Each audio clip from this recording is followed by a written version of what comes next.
Good morning, everyone. Good morning. How are you all this fine Saturday morning? How are you? It's the Motivator Show alongside, usually, Empress Abner. Where's the Empress? Oh, I'm sure she's somewhere around there, around her beach pool there. There you are. Yes, we've got similar places tonight, haven't we? There you are.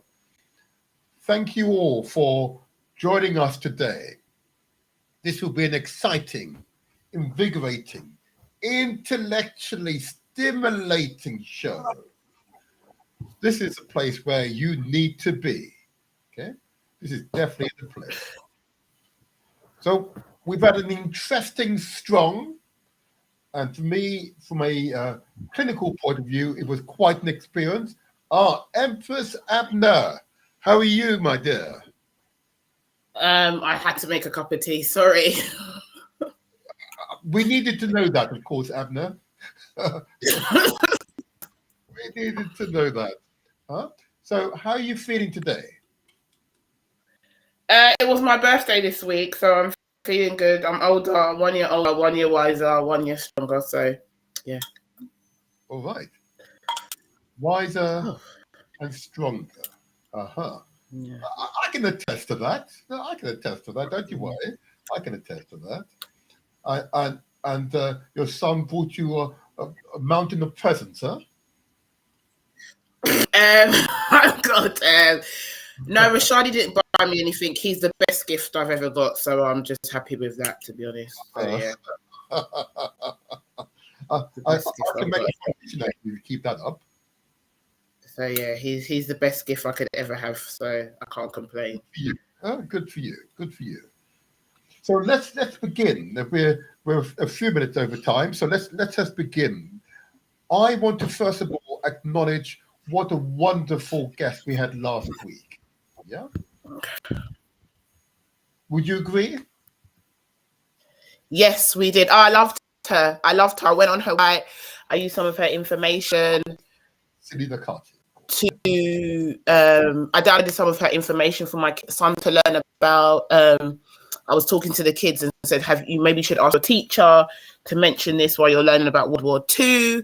So yes, she was a great guest to have. She's a woman after my own heart. I love the passion.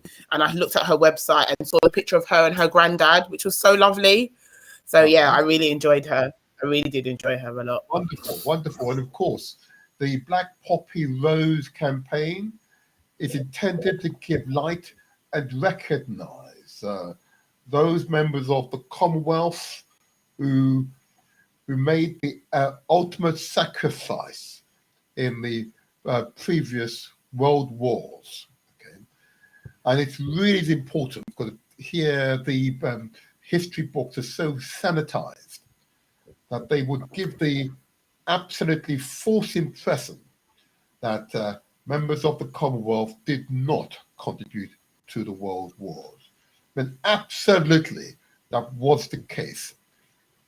And it's quite clear to all that care to look that in fact the hundreds of thousands of lives of men and women who sacrificed their lives for this country, indeed for Europe, okay, are the unsung heroines and heroes. Okay? And this is really the important memory for us all to retain. Okay? And I think it's almost psychotic behavior of those who would seek to suppress that information. I consider those people to be psychotics, and they are anti-British. If there's any, now that's the appropriate term, anti-British. For the very idea that your friends would stand by you, sacrifice their lives, and after the war, you seek to forget them. I think that's anti-British, inhuman, abominable behavior. So I'm pleased that there are memorials now to the unsung heroes. And that the new monarch will give recognition to the unsung heroes of the Commonwealth.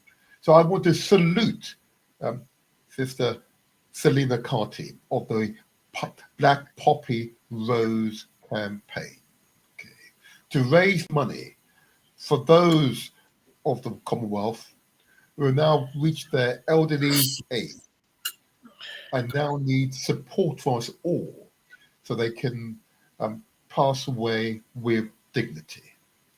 And that's perfectly reasonable. What do you think, my Empress? Definitely, but it's not. I also believe that is for us as the community that we come from to search out and find out this knowledge. If we choose not to search out for the knowledge, it's not down to others, it's down to us. Knowledge is power, as we say. So that's why we have libraries, that's why we have countries, that's why we have archives, for us to access this knowledge. So if we ourselves do not teach it to ourselves, to our children, to our grandchildren, it gets lost. So that's a very important point. We have to keep the information about where we come from, who we are, keep going, pass it down to our children, talk to them about it. Those things are very, very important. I do remember going to Ghana and my grandparents telling me about stuff that's happened in their village and things like that. So it's very important that, grandparents are very important when it comes to history. So if you have a grandparent or you have an older generation, speak to them, ask them questions. It's so important. Well said. Well said. Well said. In other words, we equally must take responsibility, to ensure that knowledge is shared with the community, with our children, who, of course, take the mantle to the next generation. Absolutely right. Well said. Well said. Before I go to health messages, was there anything yet? Are you able to share any interesting anecdotes, stories of what happened to you during this strong. You always have an interesting experience because you have one of those jobs. Do I have an interesting story? Yeah. What's Well, happening? nothing really interesting apart from my birthday. Nothing. Obviously, you know, I work in two schools. It's been a very busy week. I went to a training about race, culture, faith, and beliefs in safeguarding. So that was a very interesting. Still there? I went to two trainings. Also, something about safeguarding people with abilities, physical learning abilities and disabilities, and that was very interesting. But I just feel sometimes there's certain agendas being pushed rather than other agendas, which I find more important. And I feel like sometimes, as a person within the community and that works with families, sometimes you have to be mindful of what you say and suppress your feelings to not try to offend people. So I feel that's something I've had to look at and figure out as myself, for myself as a professional. But other than that, the week's been good. I went to the gym yesterday as well. I was supposed to go play badminton. Didn't end up going to play badminton. Went to the gym. So I went to the gym to do a HIIT work, and my friend is one of the instructors there, so I did that with him. And my friend got her stuff locked in the locker, so we had to wait half an hour to get taken at the locker. But it was really, really good. Like, I feel a lot more since going to the gym. I feel a lot more energized. I feel like I have a lot more energy, so I can run around after my child and my nephews and nieces. But yeah, it's been an interesting week, and I think hopefully next week will be strong. I'm counting down to my holiday, which I can't wait for. So yes, that's Good been the week, and the gym day and Sunday again this week. So I'm looking forward to it. Well, as you've said, you've been to the gym. I'm not going to labour that point. We've only got a few minutes for these essential health messages. What Empress Abner just provided is a positive feedback that the health messages are getting through to people. There's a recognition that abnormally high levels of diabetes, hypertension, or high blood pressure, okay, abnormally high levels of obesity in our community, abnormally high levels of stress being experienced within our community. Yeah? Abnormally high levels of a whole range of medical conditions, which we have control over. Okay? That's why the health messages are important. And if you don't mind, my Empress, I'll just spend just maybe 5 minutes or so on the health messages. I won't labour the point, because you provided that positive feedback. You went to the gym this week. Okay? You went to the gym this week. So I'm going to simply ask you, my Empress, and those who are viewing and listening to us, I ask you to consider the amount of sugar that you are ingesting into your body and the amount of salt that you consume on a daily basis. I ask you to do so because of the potential consequences of excessive sugars, excessive amounts of salt, which is very much prevalent in our cuisines. So I ask you to consider the effects of sugar, particularly in relation to diabetes. And each of us will know, either in our immediate network or extended networks, people who are suffering from diabetes. Type 2 diabetes is very much a lifestyle disease, one that arises as a result of our actions or inactions, if you like. And very often it's a cuisine that's laden with sugar. Yeah. It's very often a lifestyle that doesn't accommodate sufficient physical exercise. And I don't mean work. Yeah, I mean actual physical exercise. Okay. And I know I've said it before, but I'll keep laboring this point. And I would invite those of you who are unsure to seek him out. Professor Hilary Beckles, the Vice Chancellor of the University of the West Indies, one of the top 1% of universities nationwide. When noting the epidemic levels of diabetes in the Caribbean, he noted that in his own family networks, diabetes was very, or is very prevalent. So clearly, this condition has got all stratas of our societies. But we can make a difference by taking deliberate steps to moderate the amount of sugar that you are ingesting. And similarly for salt. Salt and its effect of hardening our arteries make it more difficult for us for our hearts to pump blood around our bodies. The heightened high blood pressure is a major cause of a number of conditions. But hypertension, of course, is a condition primarily caused by excessive amount of sodium, sodium chloride, I'll get back to that in a second. But most I can certainly check that for you. the hardening of our arteries, the thickening of our blood, make it more difficult for blood to circulate. I simply say to you all, please consider carefully the amount of sugar and salt you are ingesting. Okay? It is really important that we pay attention to what our bodies are saying to us, because it is to the instances of hypertension, instances of diabetes is too great. It is a public health emergency. And we need to respond to this. Yeah, we cannot simply ignore it. Okay? I also ask you all to consider the amount of fat that we ingest, yeah, carbohydrate we're consuming, and starch that we regularly take in. Fat comes in many forms. I've talked about dairy products, okay, and of course, reminding you that cheese, yeah, reminding you that margarine, remind you, of course, milk, or just different forms of bovine. Oh, what's that? Well, you're smiling at me, are you? I love cheese. I love cheese. Oh, there you are.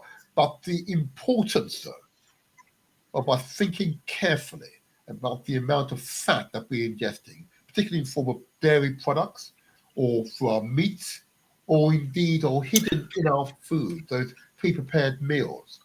I ask you to consider carefully the long-term health impact, yeah, excessive amount of fat has on your bodies. Okay, I know when you see people walking around those big chest, big hips, big abdomen, big thighs, they kind of look kind of healthy at times, but we know that over time you're placing undue weight on your heart, undue weight on your bodies to get around with. And the effect is that you then develop a whole range of other secondary conditions as a direct cause of your dietary intakes. Okay. So I simply ask you to consider the carbohydrates and the starch principally from rice, which we eat in vast quantums. Vast quantums is some of our communities, yeah? Whether from the Caribbean or from the continent. Vast quantums of rice. But indeed, in my case, in the Caribbean, rice and peas, I tell you. We had that this week. We had that this week. Ah, good. Well, in moderation, huh? But there you go. Well, we had it twice. Yeah, I had it twice, right? Okay. It's when it becomes daily, I say to people, please, let's think about this, Yeah. Because obviously, what is really important, that the cumulative impact, we know, and and if you're not sure, speak to your doctor, verify or otherwise what I'm saying. We know the long-term impact is detrimental to our health. Yeah. And of course, the other one, of course, is the carbohydrate, primarily called from the white, root vegetables that many of us like to eat, principally yam and potatoes, of course. Okay, and they are absolutely staples, of course. They are absolutely staples, but they're staples that honestly we've got to moderate. And I therefore encourage listeners to eat far more fruits and vegetables, particularly green vegetables, in far greater quantums than we currently eat them. I want to encourage you to drink the appropriate amount of water each day.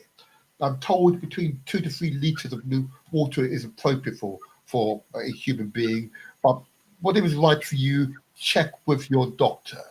Your doctor or nutritionist would advise. I have my water handy right here. Okay?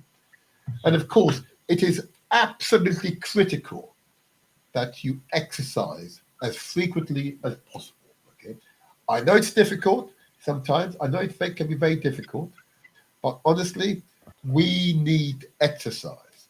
You cannot be having these large meals, rich meals, but not drink the appropriate amount of water and, of course, exercise. Okay, and Empress Abner, of course, has said that she went to the gym. So what did you do in the gym? Which of the So, equipment did you use?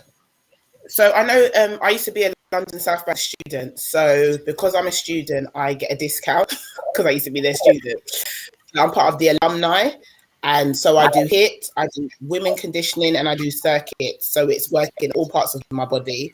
But we know that Suffolk has an initiative, which I think is called Get Active, where you can use the gyms at certain times for residents. So it was implemented to create everyone to become healthy.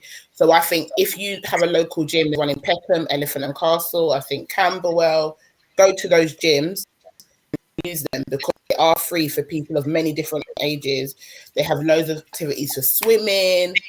I think they have a swimming exercise as well that works all the body. And swimming is a very good exercise because it works every part of your body.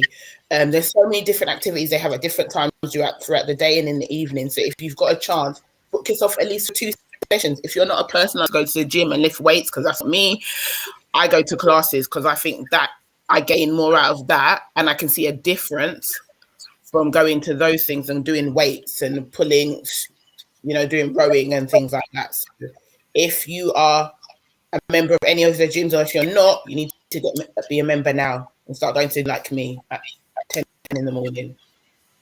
Very good, very good. And how long did you do it for? Oh, did you do it for? It's an hour. An hour. Well done. And that under supervision, or do you have a pre-agreed routine? I have a trainer, so I need supervision because I'm very giggly. So I have to have a trainer. Oh, that's interesting. The idea of you being giggly, I like that. Yeah, so I'm very giggly. So my trainer was laughing at me yesterday, and because my trainer and me used to study together, and he was just like, "You haven't changed at all." So, well, it's good to know that you're giggly. Yes, I'm very giggly. Okay, well done you. Well done you. Well done you. And these are the stories I really want to hear, because the impact over time will be significant. Yeah, definitely. I've noticed a difference anyway. So thank you.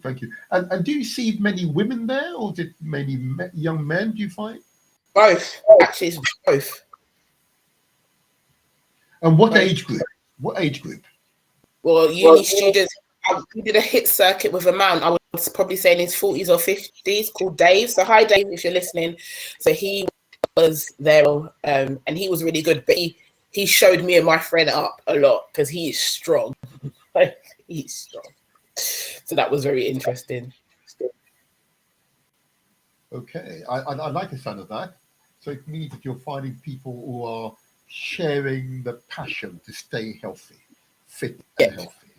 Good. Yeah. And success breeds success. Okay, and these are good messages. These are good messages. I'm going to pause there on the health messages. Receiving these sort of positive feedback is really encouraging. Okay? And it's encouraging because I know Empress Abner have made a conscious choice, okay, in response to the messages she's hearing, recognizing that this is just common sense, really, isn't it? Empress? It's common sense?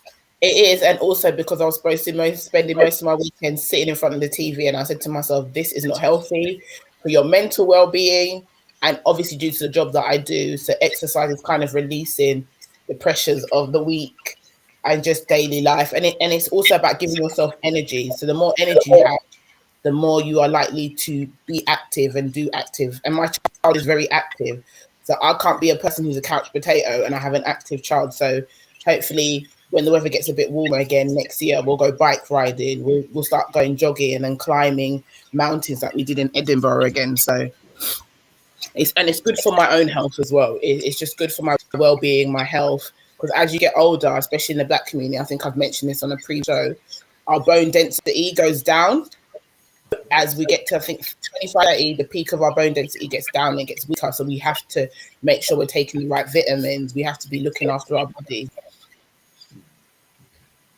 And I hear you on this, and it's such a important message.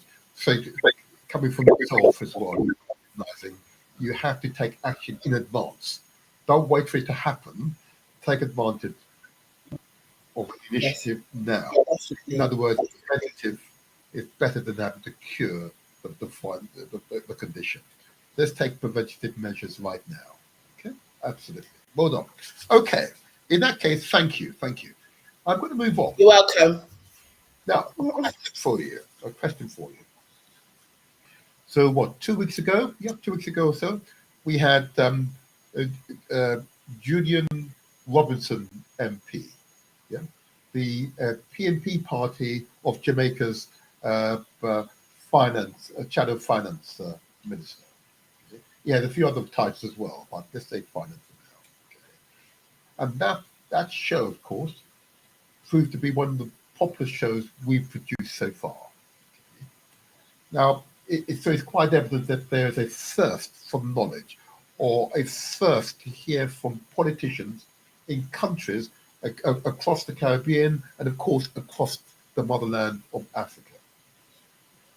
So I'm going to put an extra effort now in attracting politicians from across the board, across the Caribbean and across the motherland, because it's obvious that the audience wants to hear from them. What's your thoughts on that show, Empress Adna? I think it was very insightful, but I think a lot of people who live here as well would like to hear from politicians here. I think they would be great on the show because they have a lot of influence and they need to gain support from the people in the UK. So politicians from here would be great about certain things that are happening in the next couple of months. And I think a lot of people would like to hear from them as well. Yeah, the people want to hear from the elected representatives who come out our community. And I believe that's right. Yeah, I believe that's right. Okay. Now, we might, and there is subject to some uncertainty, have Mr. Golding. Okay. Mr. Golding, who is the People's National Party of Jamaica's leader, or president, as they call him over there as well. Yeah. And assuming we can get him online, I've met him during the week, my Empress. How come I was not invited? I don't get an invite to these things. Oh, my Empress. Viewers, he didn't invite me. He didn't invite me. That's terrible. Well, what I'm going to do then, I'm going to bring you into the fold, okay? And I don't want to invite no more. Share with you, my dear. I'm going to share with you at least a picture or two that we were able to take whilst he was here. Okay? Well, I can find the picture, but it might come up a second. So, and it will be interesting. Here we go. Are you ready for it? Here we go. So this is me shaking his hand. Can you see it? Oh yeah, I can see it. There you go. Is So that in Southwark? Is that at Tooley Street? it most certainly, yes, indeed. Yeah, I can tell. Yeah. Okay. So, and the discussions proved to be very fruitful. Discussions that were laying the foundations for future progress. Yeah. And as you know, the whole purpose of these shows is not to simply talk about these issues, but to follow through, to have a discernible impact on people's lives. And what was possible in meeting with Mr. Golding, Mr. Mark Golding, is of course that in his mind he was very clear that he was here to celebrate Jamaica's 60th year of independence. Do you have any more pictures of the Yes, event? I'll show you more. 60th year of independence.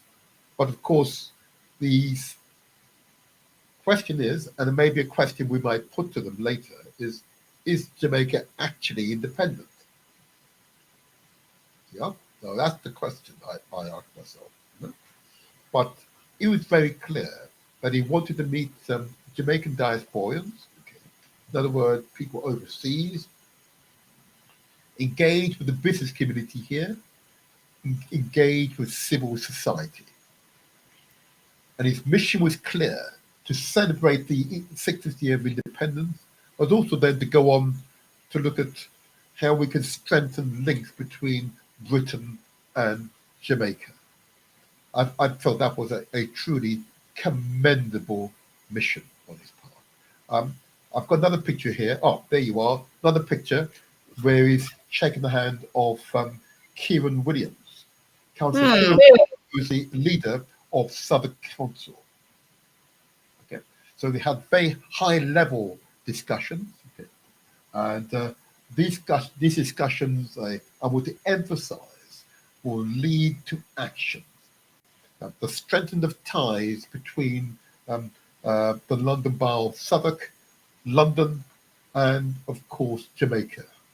Okay, particularly we may be able to strengthen particular links in Jamaica, such as Portmore, for example, which I understand is an exceptionally high density area, but one with significant economic potential. And this is what needs to happen. If the island like Jamaica is to progress, it must always be out there speaking to other countries, strengthening economic ties, and ensuring that those ties are used to mutual benefit. Okay? Um, Thereafter, my interest, well, he was able then to visit parts of Southwark and meet Jamaican entrepreneurs. Okay? So he met an entrepreneur on the Woolworth Road, which is in Southwark. Where I work. Indeed, indeed. Now, this young man, Tafari, is owner of.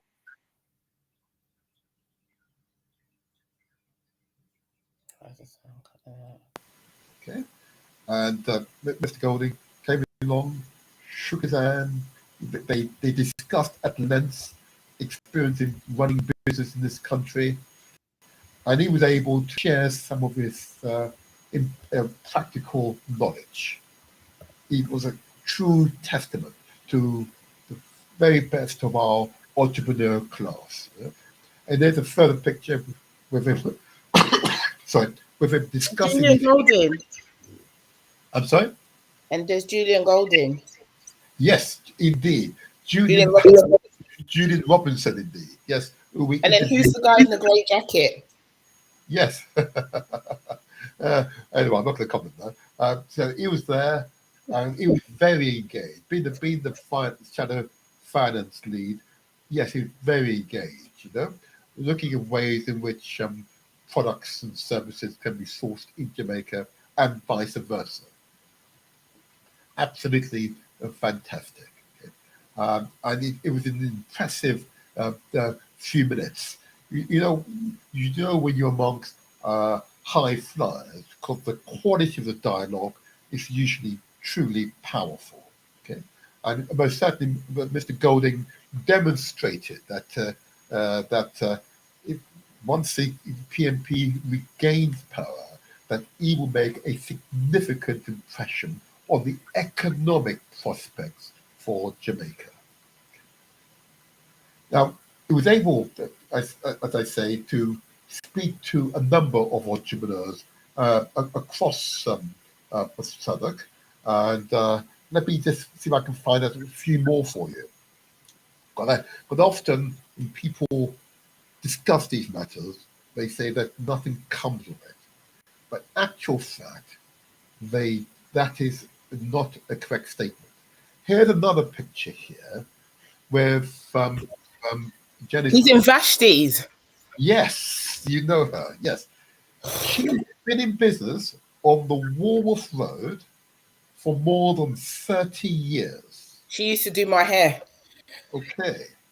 I know. Isn't that astonishing? More than 30 years. So she's seen significant change in the 100%. immediate locality. But what was clear to her is that the prospects, her business prospects, have not declined over all this time. It has actually increased. Okay, the environment is becoming business friendly.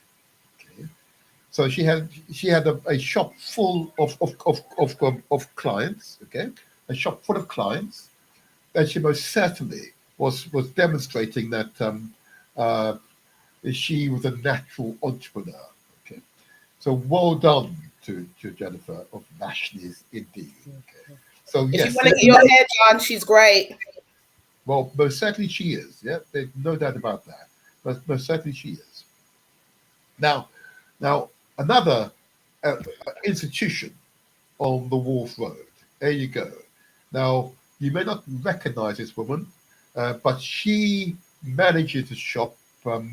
Do you remember the shop on the Caribbean takeaway shop on Wharf Road? Aussies. Ozzy, that's right. And this is his cousin. Yeah. So she manages now. So this shop has been around for just over 20 years. Did you say she's Julian Golding's cousin? No. Not this is Ozzy's cousin. Okay. Yeah, yeah. So he's been trading there for more than 20 years. Okay, an extremely popular Caribbean or takeaway. Okay, I say deliberately Caribbean because it's not just simply some Jamaican cuisines. You know, it is it's cuisines from right across the Caribbean. And they bought so much food from her. Oh my gosh! And tell me, there is no doubt. You know, as you see, she's got the flag up. She's very proud, very proud. And there's long discussion, I must say. And then a further picture of her taking pictures with he's got a arms around her this time. There you are, you know. So pleased. Very pleased, very pleased. You know? So another experience that in many So did ways, you take them around that day? Did you take them around the Wharf Road? he accompanied them. Yes, I did. Okay. But you couldn't bring them to my office. Okay, I'm going to press on now, my empress.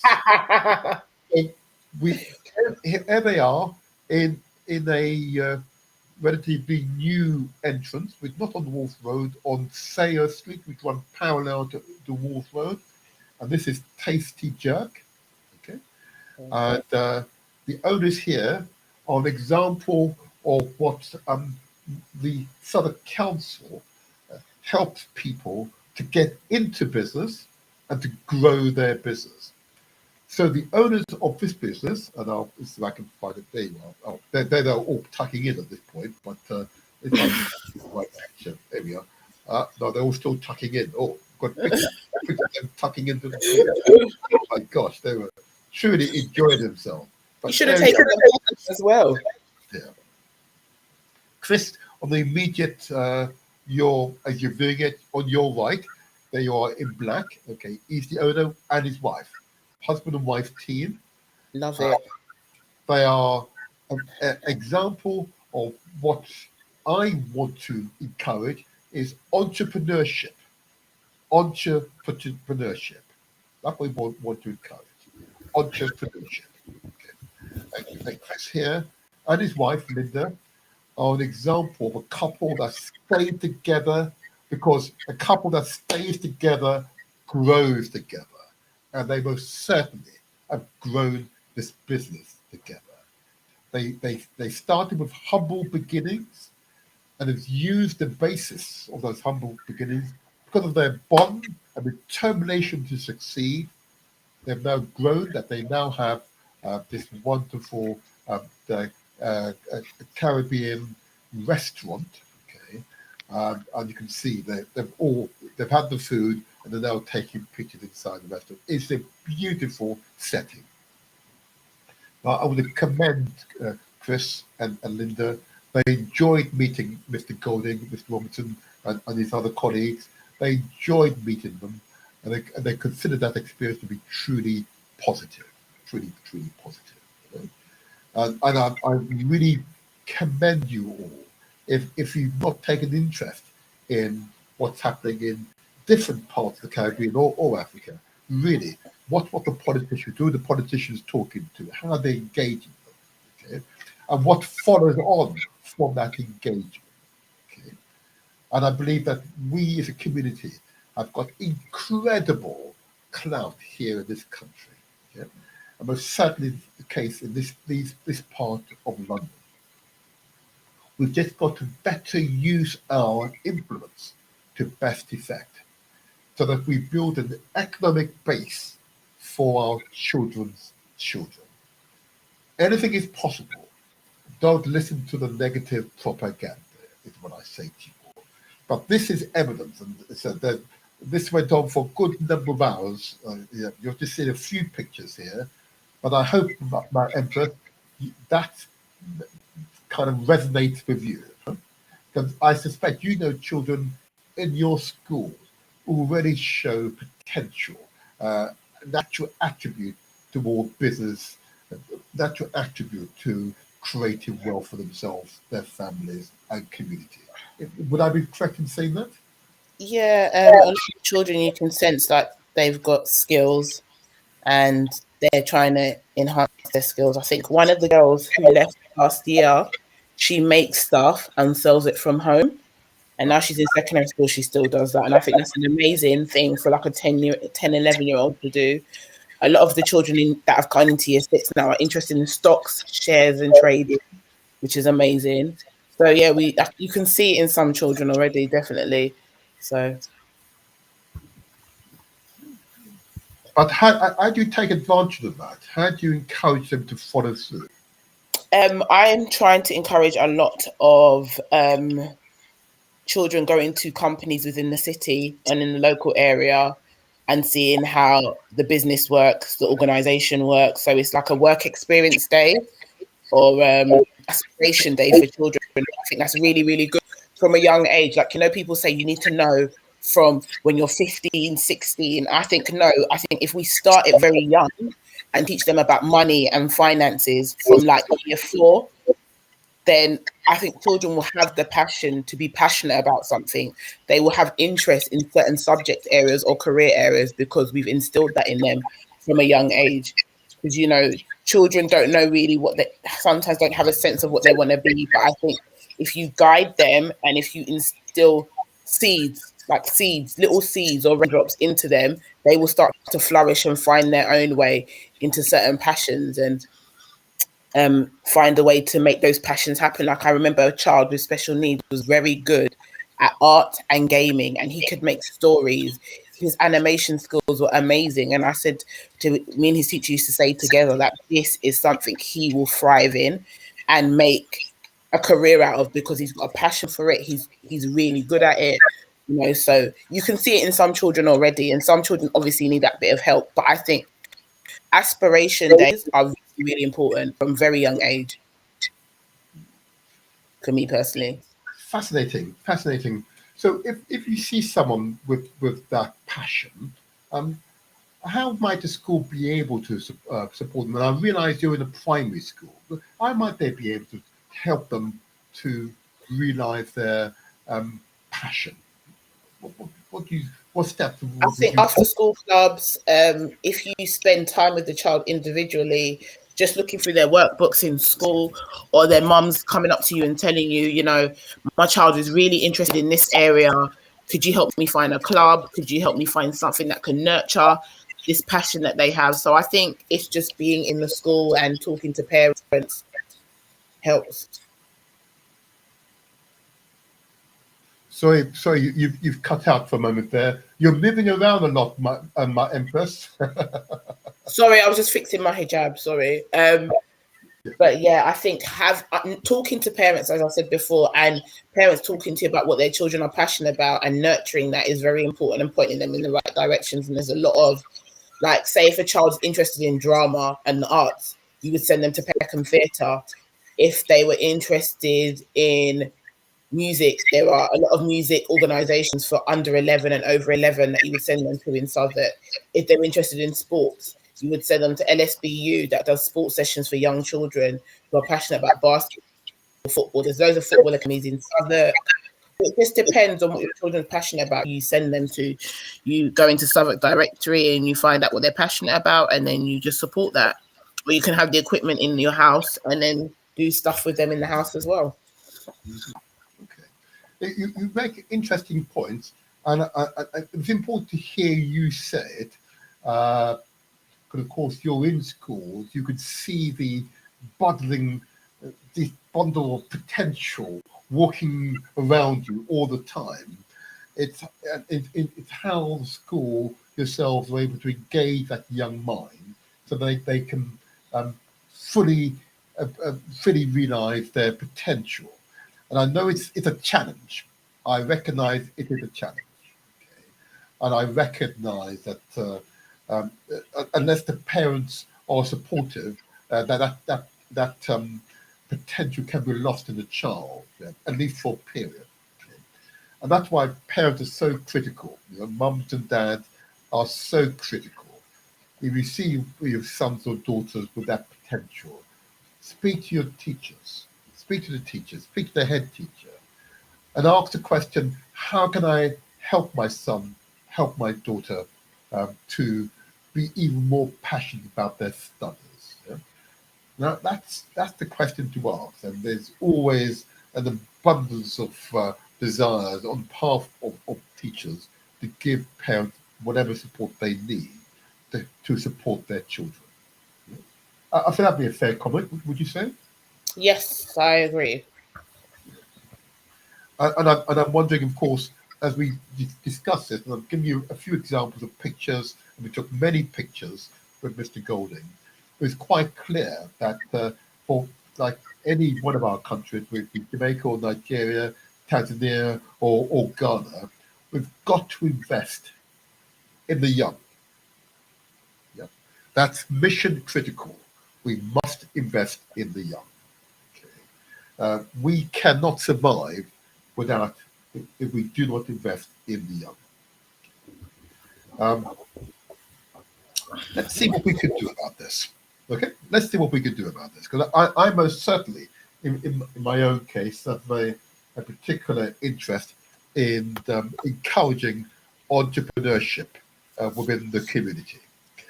And if you live in Southwark and you want to start a business, or you have a business but it needs some additional support, okay, contact myself. Yeah, you've got my details. Contact me. I definitely want to hear from you. Okay, but if in doubt, go onto the Southwark Council website and look for support for businesses. Okay, we've got a number of grant funding opportunities right now for businesses, and also the professional technical support for businesses, which are now available. Okay. So it is a good time to do so. It really is a good time to do so. Can I just go back to yourself, Empress Abner? And once you do that, I'm just going to help Mr. Golding and his party to get online. So I just want you to tell us how you what can parents do to continue to support in terms of a setting at home. What will be the ideal setting where it is possible for parents to create to enable a child to do their homework or indeed just study generally? What sort of setting do you believe is ideal that a parent should create at home? It's quite hard to say that because I don't know every parent's setting, every parent's setup is unique and different. And obviously some people are raised by their grandmothers, carers, mums, dads. It just depends on the setting, who picks them up after school. But I think it is very important that you spend time reading with them. It's important that you give 20 minutes reading, definitely 10 to 20 to 15 minutes reading, going over their homework with them. If they do extracurricular activities outside, maybe tutoring, give time to that. It's just about having a schedule and balancing out the schedule so they can re-emphasize what they've learned in class. So I think it's having a really good schedule. It is just nurturing with books, getting more books for them, going to the library, going to events, museums on the weekends if you can.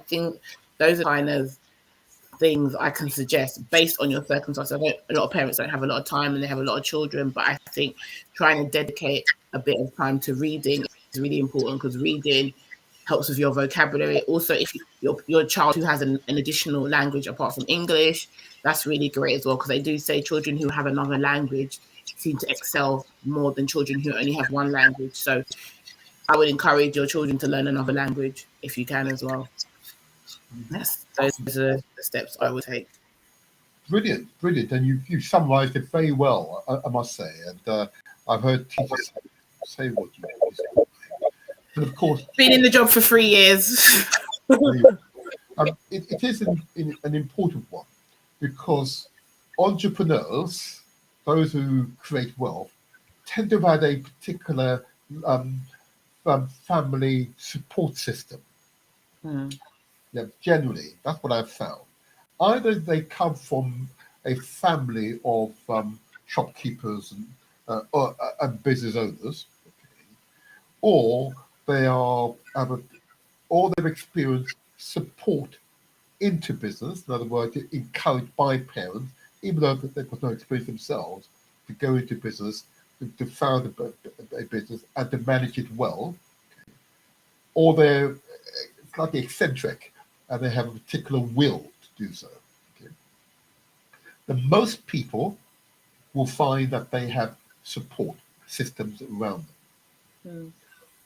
And I believe as a community, we really do need to get better at identifying our members, particularly younger members of the community, who show potential. Okay? We need to be able to invest in them. When I don't mean money. I'm really talking about investing our time in them. Yeah, they're the ones who will most certainly help us as a community to evolve a very firm economic basis to develop our community. I say that deliberately because a community that doesn't develop its own economic vibrancy, okay, it's one that will always depend on others, and that doesn't sit well with me. You know? I've seen you in action, my Empress, and I know that doesn't sit with you also. So I don't have an answer for that. Go ahead, please. Respond. I don't have an answer. I just do my job. Like I say to all my parents, this is my job. I love doing my job, and I will try to be there for everybody the same way.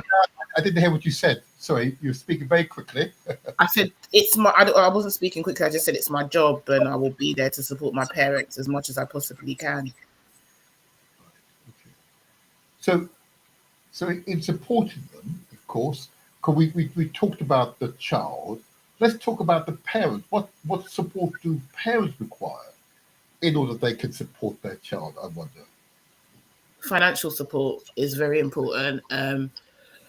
I feel Also, emotional support. Having a network is very important as well. Like, I can only speak on myself, but my son has a tribe. Like, I would say my son literally has a tribe. He's literally like Black Panther with all these people supporting him. I just can't emphasize how much love and support he's got, people trying to nurture him, provide a stability for him, you know, help nurture his passion. So I think my son's very lucky, and I think if you have one child, you can invest in a lot. Obviously, multiple children can be quite hard, but I think if you share your time amongst the weeks, you can invest in your children doing stuff together as a family. You know, planning stuff together really, really helps, and planning your time really well really, really helps as well. But for parents, I think money is the biggest issue sometimes, and knowing where to go. And not a lot of parents can travel that far with so many kids as well. So I think we need to have a lot more community-based activities for parents so they can commit to more things in the community. Such as, for example. Well, if anyone's heard of Fight for Change help with boxing, they help with tutoring, they do taekwondo, they do exercise for the elderly, mums. So that's really good. And that's in the heart of the community. You know, there's another company called Leap, which teaches parenting classes for parents that may be struggling with their children. It's just about sourcing out and knowing where to go for your children to find these things out. You know, obviously in Southwark as well, they have the Latin Festival, they have Eid in the Park as well. So anything related to the diverse population in Southwark, I think they're quite good at making it accessible for those that live in, for residents that live in Southwark. Okay. That's an interesting observation, I must say. Interesting observation. And it is going to be one that we will need to explore on another occasion. Yes. Can I just ask you in that case, and I'm just trying to help them to, Mr. Golding is party to get in. So I'm going to ask you to lead on the conversation for a period whilst I resolve this for them. So tell me, so in your last visit to Ghana, okay, I know you went there ostensibly with family and so on. Did you see a difference in terms of the number of businesses or the business activities in Ghana? Can you see the changes occurring, or was it no different from when you were previously? The last time I went to Ghana, I was 8. I'm 30 something now, so I can't really tell you the difference that I've seen. I think I was more interested in playing with my cousins, my 64 cousins, rather than playing with anybody else, to be honest, or worried about businesses. So that's going to be a hard question to answer. But Ghana is very different. I know it has changed dramatically. I know it's the hotspot at the moment for vacation. A lot of people do go there at Christmas time, in the summertime. I know they're doing a project where people can go back and buy land, or if their ancestors came from there, people can get tours about the land and how, you know, how to invest in Ghana, and how if you want to come back there and gain citizenship, that's a lot of the things they're doing now in Ghana. So Ghana has dramatically changed. I think tourism is the biggest thing for the country at the moment. But there are a lot of things going on in Ghana. It has changed dramatically, I think, in the last 30 years. Obviously, with the changes of presidents, economic investments from the Lebanese, the Chinese, and many other ethnic minorities have invested in Ghana. So, but I know, as one of our previous guests said, that, you know, the fishing industry needs a lot of support. The agriculture industry needs a lot of support. Waste management, recycling. So those are things that we need people to invest in more. And I think just in general, the whole of Africa probably needs a lot of investment in some areas. But as long as we continue to source the right kind of financial systems, I think Ghana can be great. And I think any country can be great. But again, if we're not investing in our young people, it can be very different. And I think Ghana, you know, unless everyone can get a chance to go to school, but I think to go to really good schools, you have to spend money. So I'm not really sure how Ghana works in that sense in the education system, and how investment works to a degree, but I know that a lot of investment is coming out from foreign places. So, yeah. All right, I understand you. And what you're highlighting, of course, is that we've got to pay attention. Okay, if we're to prepare a world that is better for the youngsters coming up, we've got to pay attention. If anyone wants to take me to Ghana from the show, I'm more than happy to go with anybody and take you around Ghana. If anyone wants to take me, I'm happy to do that. Oh, it's live, you know, like. I'm just saying, if any of the fans want to take me to Ghana, I'll be happy to oblige and show them around. Any young man, huh? No, not any young man, ladies, men, whoever want to come to Ghana, and I'll show them around. I'm more than happy to do that. No, I don't. I'm not interested in that area of life. But yeah, other than that, okay. Okay. All right. I'm not commenting. Me, I don't mind. Anyway, we're just trying to resolve a little problem. To just wait for Mr. Golding. We're just trying to resolve a slight problem. We should have it resolved soon, I hope. Let me just take a minor detail. I'm going to ask another question of you. Was I just the camera's bad today, and the sound is not very good today. Yeah, I realise, but let's see if we can make it better for you. Don't you worry. We'll make it better. So, apologies, fans and viewers. Apologies. Thank you. We've been talking off your ears today, so apologies. That's all right. So, I'm interested as you discuss these issues. Okay. Hold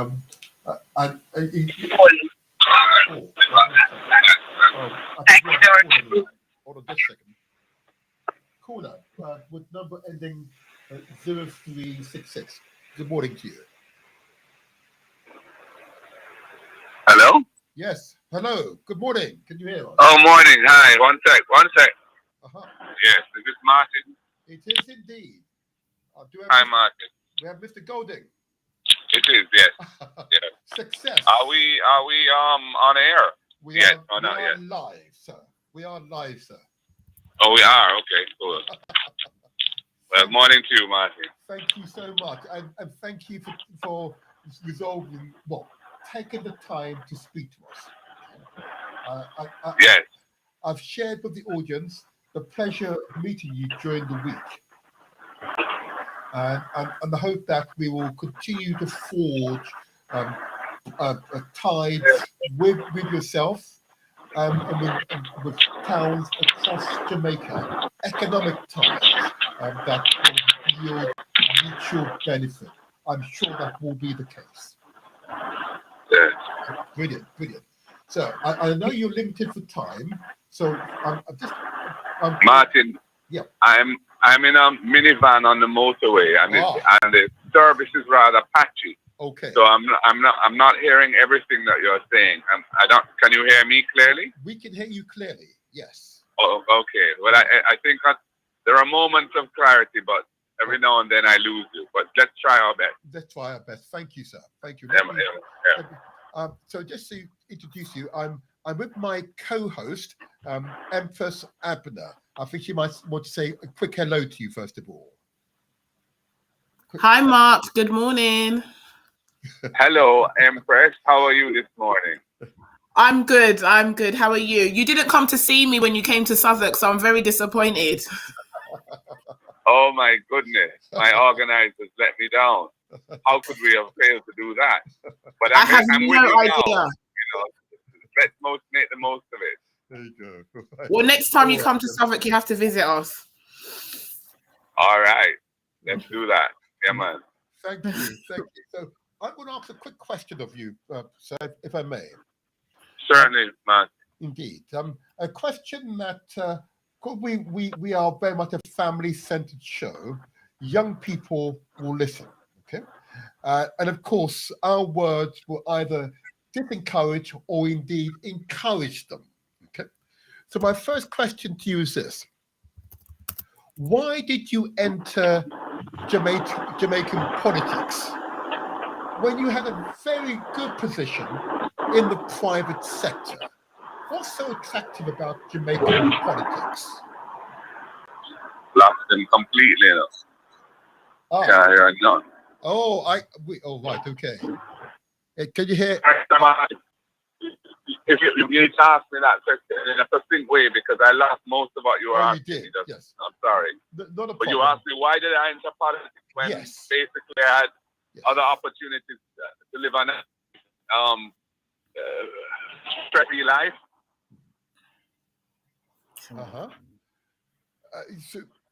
So is politics easier than being in the private sector? We may have lost him. Oh dear. No, I heard a bit of the question. Oh, but let me just try my best to answer what I understand the question to be. Yes. So, I mean, I've been very blessed.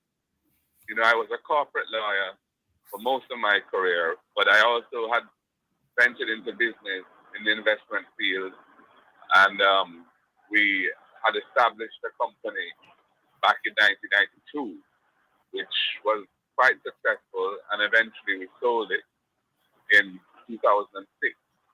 And that gave me some financial security, and I felt the need to get more involved in public life in Jamaica because I thought I had something to offer, you know, in terms of skills and experience. So that really began when Portia Simpson Miller offered me a nomination to the Senate in 2007, which I decided to accept. And up to that point, I was only very peripherally involved in politics. I mean, I supported a friend who had been a candidate, and I supported Omar Davis in his attempt to run for the presidency of the party when PJ Patton was retiring, but I hadn't been very involved before. And so that was a big move for me. But, you know, after that, one thing led to another, really. And Sister P asked me to be the treasurer of the party, which I took on. And I became a spokesperson initially for industry and commerce, and then for justice. And in the 2011 elections, we won by a landslide, and I became the Minister of Justice then. So, you know, it's been quite a journey, and I'm much less involved now in private sector activities. I'm a partner of a law firm, but I hardly practice any law any longer. But you know, it is a new set of skills, but a new set of opportunities to try and make a positive difference in the lives of our people. So, you know, it's a call to service, Martin. I hear you. Yeah. Thank you. But I'll give you my next question. Now, you're here, of course, to celebrate Jamaica's 60th year of independence. Okay. Yeah. How have you found the experience so far? Because I have to say, a Jamaican only this morning said to me, but are we independent? Yeah, well, it's a good question, because I would say that we're not fully independent. When we were granted independence in 1962, we retained some institutions which were really not Jamaican at the heart of our governance. Two in particular. One, of course, is the head of state is the British monarch, and that remains the case up to today. And our final court of appeal is the Judicial Committee of the Privy Council, which is largely comprised of British judges and sits in London. So, you know, when the top of the apex of your judiciary and of your government are foreign and not Jamaican, you know, in what sense can you be said to be truly independent? So I understand that point that the person has made. And our party has been committed to completing the circle of independence by becoming a republic within the Commonwealth and acceding to the jurisdiction of the Caribbean Court of Justice, which is a court that was established roughly 15 years ago and fully funded through a trust fund, which Jamaica contributed to, along with the other member states. But we have not acceded to their jurisdiction because we have retained the Privy Council as a final court. And these to change these things requires bipartisan support. Because the constitution that we have in Jamaica does not allow those changes to be made without a vote which has the support of the opposition. So while we were in government, we were unable to get that support from the then opposition, the Jamaica Labour Party. Recently, the Prime Minister has said publicly, in fact, he said it to Prince William in person on a visit in February to Jamaica, that we would be moving on from the monarchy. And that indicates that there seems to be consensus around it. And indeed, polls show that a majority of Jamaicans, quite a substantial majority, feel it's the right thing for us to do at this point in time as a mature or more mature democracy. And so I'm hopeful that we will get it done. It requires not just legislation to pass through Parliament with two-thirds majority, but also a referendum has to take place for it to happen. That's very encouraging. That's very encouraging. But you're here to celebrate the 60th year of independence here in Britain, to meet with diaspora Jamaicans like myself here in Britain. How have you found the experience? I'm sorry, Martin. I really didn't hear any of that. Yes. You're here, of course, to celebrate with us Jamaica's 60th year. The 60th, yes, 60th anniversary. Yes. How have you found the experience? Well, it's it's an anniversary year, so our celebrations began some months ago. The actual anniversary event was in August 6th, but we began with a tour of the diaspora in the United States. And we visited 4 cities in the U.S. in July, starting in Florida, in Miami and Fort Lauderdale, and then moving to Atlanta, and then to Washington, D.C., and then we finished up in New York. And that was a very successful visit. The people there, the Jamaicans there, were happy to see us. The events that we held were well attended, and the discussions were rich and very interesting. And so we were encouraged to continue with a second leg in the United Kingdom, and that's where we are now. And we've spent 2 days in London in a series of meetings with the Southern Municipal Council. Yes. It was a very interesting and useful discussion there. We met with our sister party, the UK Labour Party.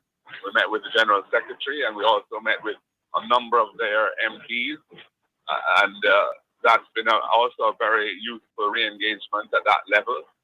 And we had a town hall meeting in Southwark last night, and the room was full. Yes. And after we gave our speeches, we had a very engaging question and answer session, and that could have gone on for hours, but the hall didn't allow, the booking arrangements didn't allow us to continue for the indefinitely. But in the time that we had, it was a very useful discussion as well. And this morning, we're on our way to Birmingham, where we have a full day's activities with diaspora group in Birmingham planned for today. So that is why I'm on the motorway now. Okay. So yes, I mean, it's been a very enjoyable and I think useful experience for us to hear what our Jamaican family in the United Kingdom have to say about the situation affecting them in their dealings with Jamaica, their attempts to, for example, philanthropic gestures of helping schools in Jamaica or healthcare facilities and so on, some of the frustrations that they face there, the crime and violence problem we have in Jamaica, and what can be done about it, and all sorts of issues. It's useful to hear the perspective of our family here in the United Kingdom. Thank you. My co-presenter's got a question for you. Empress, you've got a question. Yes, Empress. My question is, if the PMP gain power tomorrow, what are your top 3 policies? Thank you. Our top 3 policy issues are, first of all, beginning a process of social transformation in Jamaica. to tackle the root causes of some of our major challenges. And I believe that the education system, especially early childhood and primary school, is where our problems begin. And family structures, weak family structures.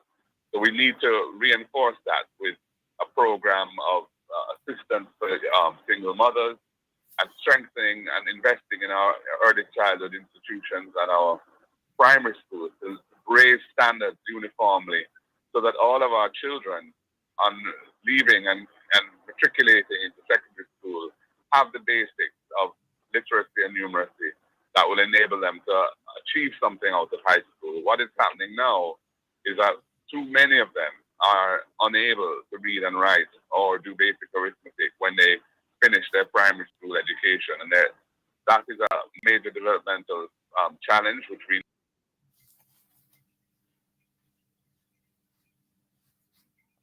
national program for youth at risk, because there are literally tens of thousands of young men who have through school and have nothing to show for the reasons I've just stated, really.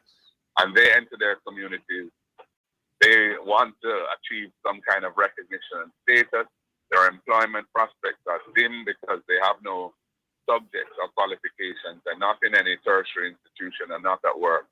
And they're, easily tempted into a life of badness and gunmanship and crime. And we need a program for them of remedial education, vocational training and skills training, life skills training, mentorship, and readiness for work, followed by job placement to really deal with that issue.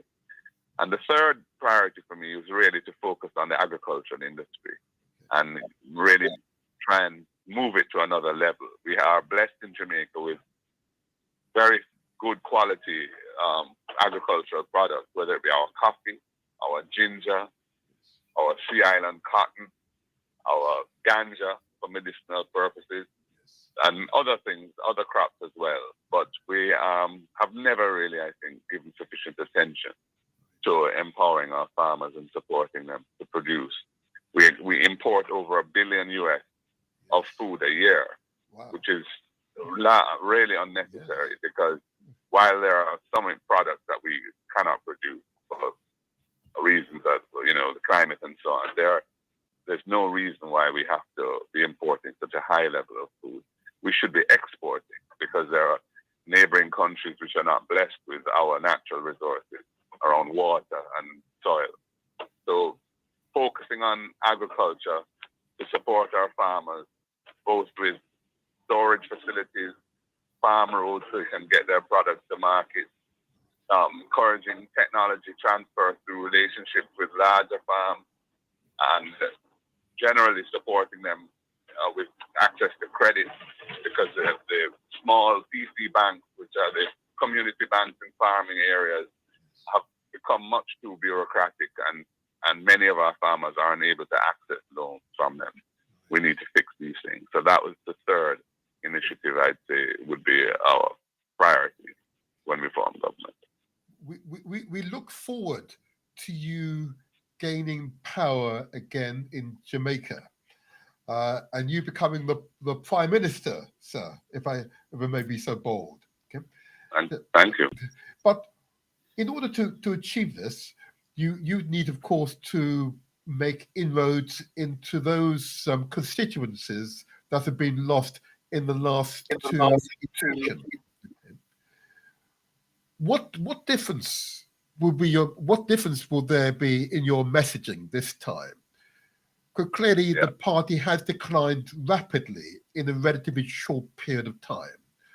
What will be your distinctive feature that will attract new voters to the party? Well, the objective conditions are a little different, because the situation facing Jamaica now is one where the government has clearly failed in its national security strategy, and we have murders on an ongoing, increasingly depraved rate, and that is a major issue of concern for all Jamaicans. And we have a better track record than they do at managing that problem. When we were last in government, with significantly less resources because we were undergoing the transformation of our public finances, which we initiated and has achieved financial stability really for Jamaica. But at the time, we had to be paying down debt at such a rate that we could not make the social investments that we would otherwise have wanted to make. But notwithstanding that, we were able to reduce murders by 25% on average over the 4 years that we were in office last, and reduce police fatal shootings by 50% without recourse to draconian policing tactics. The government has presided over an ever-increasing rate of murders. They have introduced states of emergency as a policing tool, which is unconstitutional and has been declared such by the court.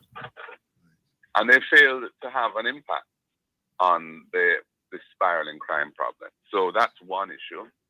And there's a cost of living crisis that the whole world is going on through, and Jamaica is very badly impacted by major issues around basic food items and the cost of that, oil and electricity for transport and for households and businesses, and medicines and other things that have just gone out of reach of the average person whose incomes have not increased.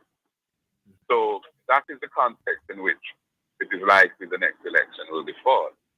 And that provides an opportunity for us to bring a message of hope, a policy platform which we feel tackles the very real issues facing the country, which the government is not addressing. And we believe that coupled with the focus that we've placed on strengthening our organization in the constituency and division, will augur well for our prospects in the next election. Thank you. And the last question will be presented to you by my co-host, Empress Adna. Empress. Okay, and my final question is, how will the PMP support women and girls within Jamaica? Yes, sorry, Empress. How will the PMP? I didn't catch all of that. Sorry. Sorry, my question is, okay, how will the PMP support women and girls within Jamaica? Women and girls, yes.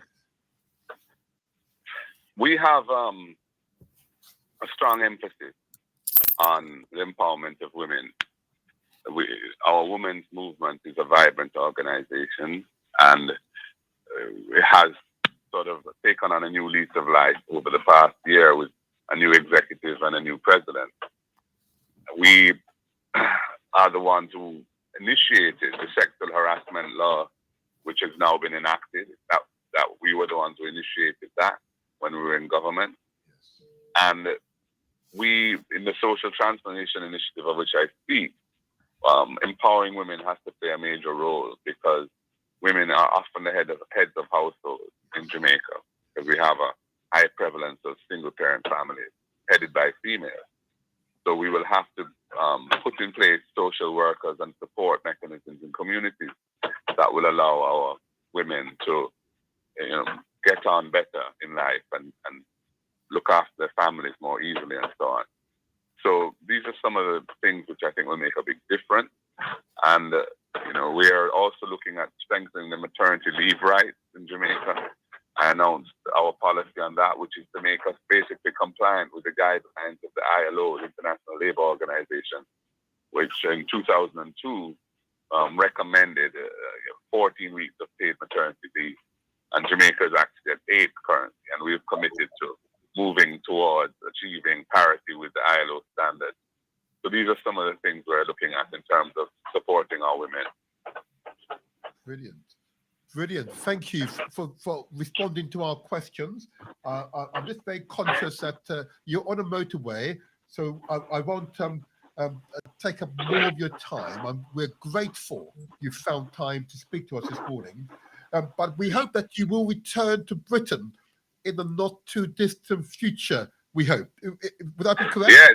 Yeah, huh? I do hope so, Martin, and I hope that some of the initiatives that you and I have been discussing, and our delegation has been discussing with the Southern Town Council, which I think are very important and visionary, really, in how to empower young people empower our community in business and entrepreneurship and stronger trade links, which can benefit both Southwark and Jamaica. I'm looking forward to us working together on those things in the weeks and months ahead. Brilliant, and I'm equally looking forward to this. It is a long time in coming. It is well over time right now. That's right. Yes, well, that is our slogan. Time comes. Yes. That is and I believe the time has come for this as well. Yes. So thank you, Martin, and thank you, Empress. It's been a pleasure talking with you. I hope you've been able to hear what I was saying. We did. And I look forward to speaking with you again, perhaps in the future. In not too distant future, sir. That's right. Blessings. Thank you. All the best. Thank you. And all the best to your listeners. One love. Bye bye. One love. Thank you. Yes, sir. Bye bye. There you have it, Empress. There you have it, huh? Yeah, can you text him that they've got very good dessert places in Birmingham? If he feels like a dessert, there's very good places to eat dessert in Birmingham. Yes, so that was the Honourable Mark Golding, MP, the leader of the People's National Party of Jamaica. Okay, and he spoke eloquently about only a few minutes. He covered a lot of ground very quickly. That's a sign of a true politician. And he's clearly hungry to put into practice what he's currently outlined to us today.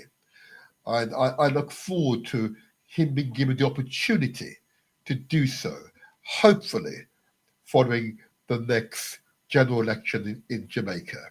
Okay, so we've got to keep doing this. Okay? Can I ask what the next general election is? Well, I understand it could be the next two years or so. Oh.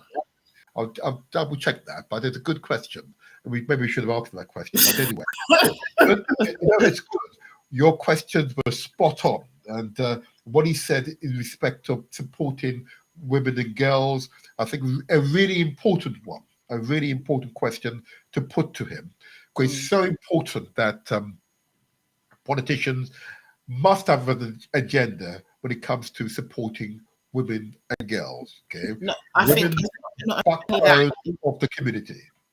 It's not only that. I just think, and this is no disrespect, and because I'm one myself, but we need to really look after the family unit. And I think there's a big breakdown in family units, and it is affecting our wider community. And I think something we need to, obviously there are circumstances which are beyond our control, but I think we need to be mindful of the people sometimes we want to have children with, or the people that are around our children, because, family is such an important thing. And I think the breakdown of family has many effects, traumas, and it can ripple down into generations. And that's something we need as a community, because our children are our future, but also whatever effects they've had from the past affects them in the future if it's unresolved.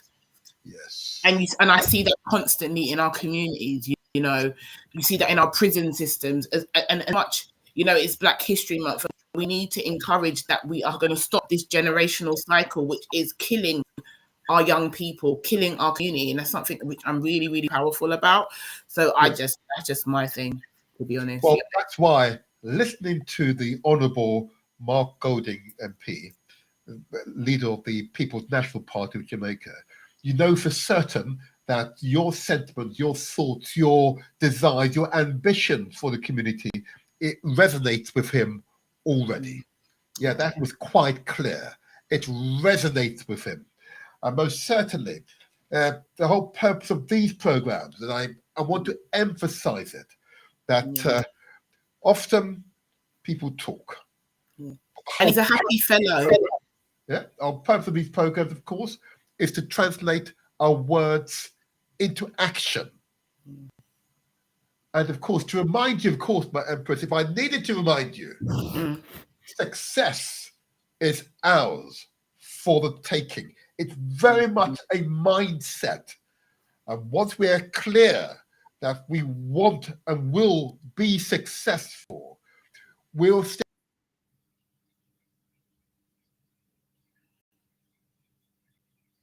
day's adventures. Okay. If that means you're studying for a longer period of time, you do it. If it means you're studying to acquire new skills or academic results, you will do it. If you want to understand a new concept which is important to you, you stay up all night to do it. You motivate yourself. That's why I'm the motivator. Huh? Motivate yourself so that change in your mindset occurs, because reparations begins with self. 100%. You have to be completely committed to yourself so that transformation is possible. You create the environment in which that personal, intimate transformation occurs. That's why it's necessary to hear the Honourable Mark Golding MP, leader of the People's National Party of Jamaica, speaking on these issues. He's a policymaker. He's a leading politician. And he's the type of persons that these words will be translated into actions. There you are. There you are. There you are. My Empress, thank you. Because those questions you put forward were spot on. Those were the questions that the people needed to hear answers to. But I think it's really nice that he's gone into the community and met the people. I think that's really great. It shows the kind of person that he is. So he does care about the community. So I like that fact about him. And, you know, it's nice to know that he's there and he's willing to pay attention and listen. And I think that's really, really important, because I think sometimes the people don't feel like they're listened to, and that's really important. So how can we contribute and vote for people who don't put themselves out there for us to connect with? And I think he's really trying to connect with the community, which is a really good thing. Yes. You're, again, absolutely spot on. And that's why the pictures was the evidence that, in fact, he was been out there in the community, speaking directly to the community. And trust me, the other night, he had a lot of food as well. Again, I was not invited, viewers. Viewers, I was not invited, but I was on the Woolworth Road. Again, I'm going to put that out there. A girl needs to eat. A girl needs to eat, but I wasn't invited. Okay. I'd arrange a special tour for you. It's all right. It's fine now. He's gone to Birmingham now, the land of great food, and it has great Caribbean food there as well. Birmingham has Caribbean food, and it has great desserts as well. Just to put that out there, if no one's ever been to Birmingham. I should just say to people that the events in Birmingham are quoted on the PNP's website. So if you want to know where it's going to be in Birmingham, go to the I think it's PNP.jm. Let me just double check the website. If you want to know where it will be in Birmingham. Whilst I'm talking, I'm just double checking now. I had the details here not too long ago, and I moved away from it. But certainly the details are on the official PNP.jm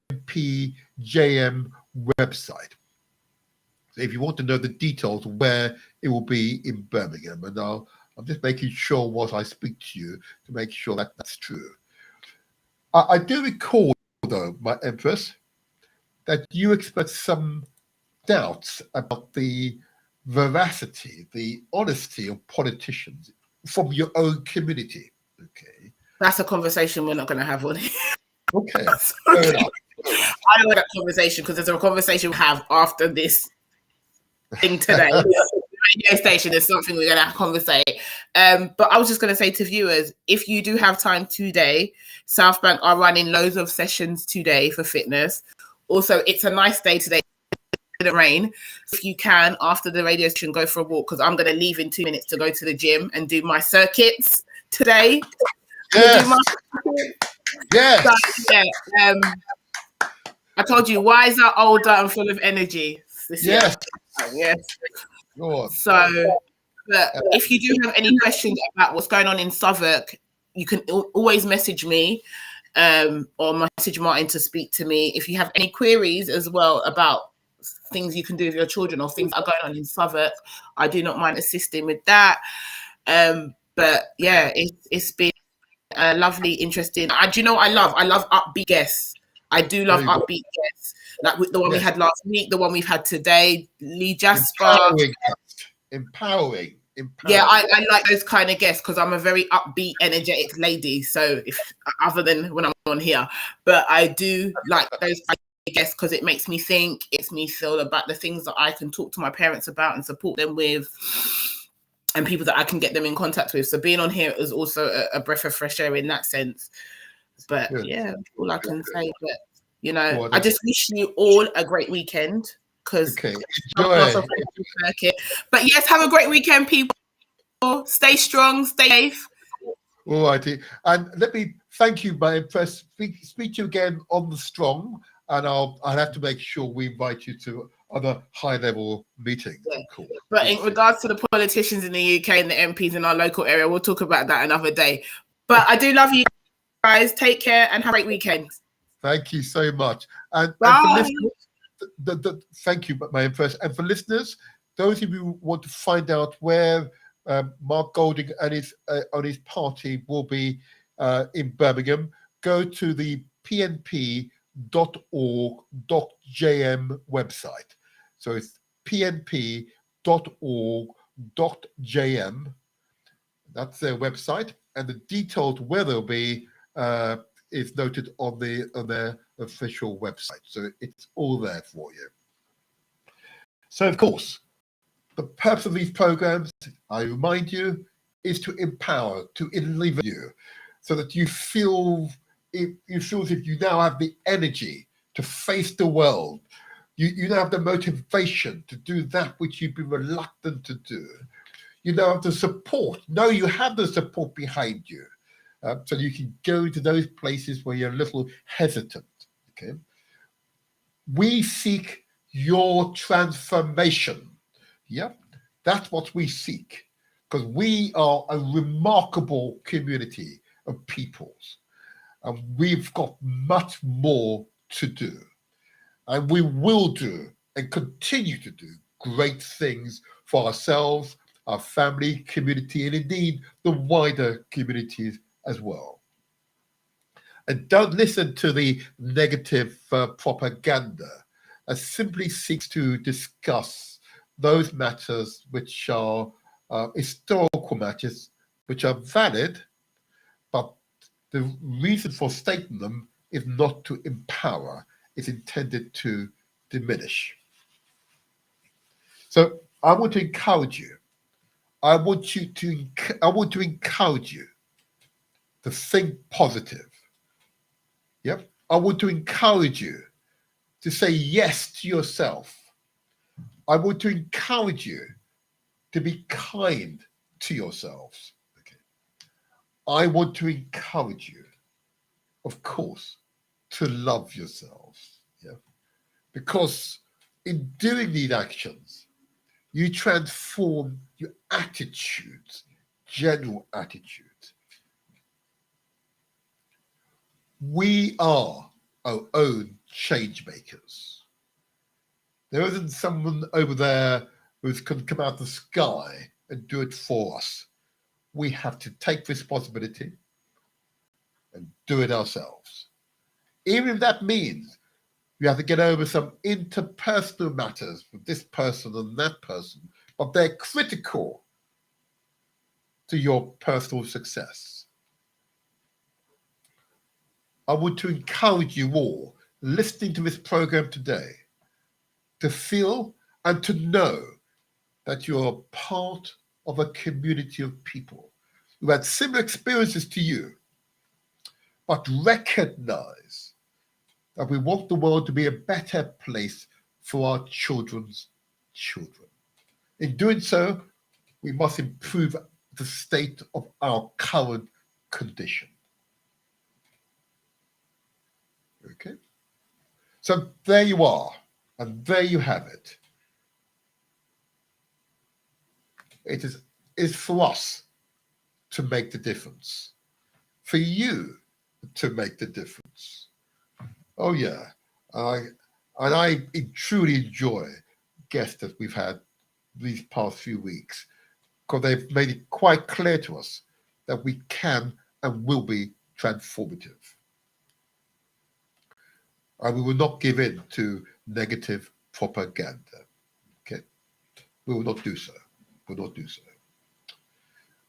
But I'm very impressed by Empress Abner. You notice while she's been here, she's attitude has become even more. Her personality is shine, first of all, and she recognised that you've got to take care of your bodies, your mind, and your soul. You cannot simply leave it to chance. There was a presenter on galaxyfreeway.net. His name is Dr. Stephen Ferguson. He won't mind calling out his name. Okay? And it's saying that he has taught me your health is your wealth. Okay? Take care of yourselves, my people. Take care of yourselves. Okay? Take deliberate actions that allows you to take care of yourself and those around you. Okay? And the wider community would appreciate the fact that you're taking care of yourselves. And you'll be astonished the amount of support that will engender.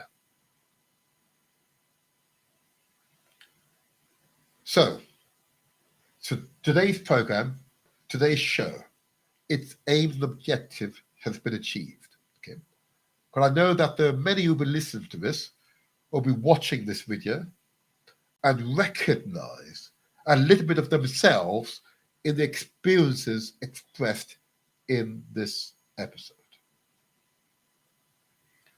And I hope that you take a little bit of what you've learned into your life. So the next person you meet out there on the street, as it were, outside your homes, how you view that person will be far more positive. How you feel about yourselves, you feel far more empowered.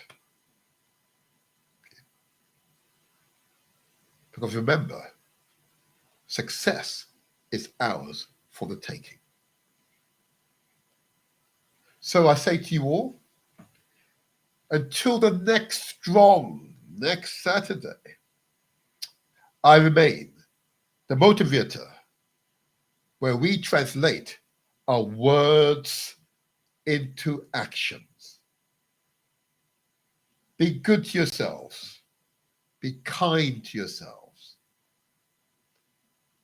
And never forget that you're not alone. You have either your immediate family, wider community, or indeed people who just simply care, are always available to you if needed. So be aware, you are not alone. And if you do feel alone at this time, I would encourage you to go to your local park or common, just say, as you next person you meet, just say hi. Yeah, good morning. Just say that, that's all. And every so often just say good morning to people as you walk by them. They may not acknowledge you, it doesn't matter. It's how you feel that matters. And I can assure you, if you say it enough, you will receive the positive responses as well. Just say good morning. Don't need to be leery or good morning. Why not, huh? You can't lose anything, can you? Good morning is good morning. It's a polite courtesy. I wish to encourage you, particularly those in my own community, no longer accept propaganda. Take very deliberate steps in how you progress yourself. If you need help ask for help. Okay? If you need help, ask for help. Okay? And you'll be astonished the numbers of people who are more than happy to give you the support you need. And if you have any difficulties, you can call up here, or you can send a message through to us via the chats, either on YouTube or Facebook. Yeah. And you'll be able to communicate directly to the studio. Okay. I'll simply ask, if you are viewing us via YouTube or Facebook, please, why don't you just give us a like, the thumbs up as it were, just to know that you've listened to it and you appreciated the content of today's show. Just a thumbs up. Or subscribe, where we just simply send you what you will receive is simply notification of what the next subject will be for the forthcoming show. But the likes are really important because on YouTube and Facebook, the algorithms are very favorable if you've got quite a few likes. Particularly on YouTube, I understand. The thumbs up, okay? So thank you. Thank you for your listening ears. Thank you. Thank you for viewing us on YouTube under The Motivator Show. And of course, thank you also for viewing us via Facebook under The Motivator Show. Okay. And indeed, those who listen to the audio transmission via Mixcloud, also thank you to you all as well. Spread the word. Spread the word. For only good things will come out of these shows. So until the next strong, I remain the motivator.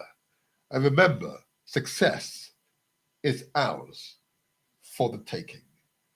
Blessings to you. Blessings. Blessings.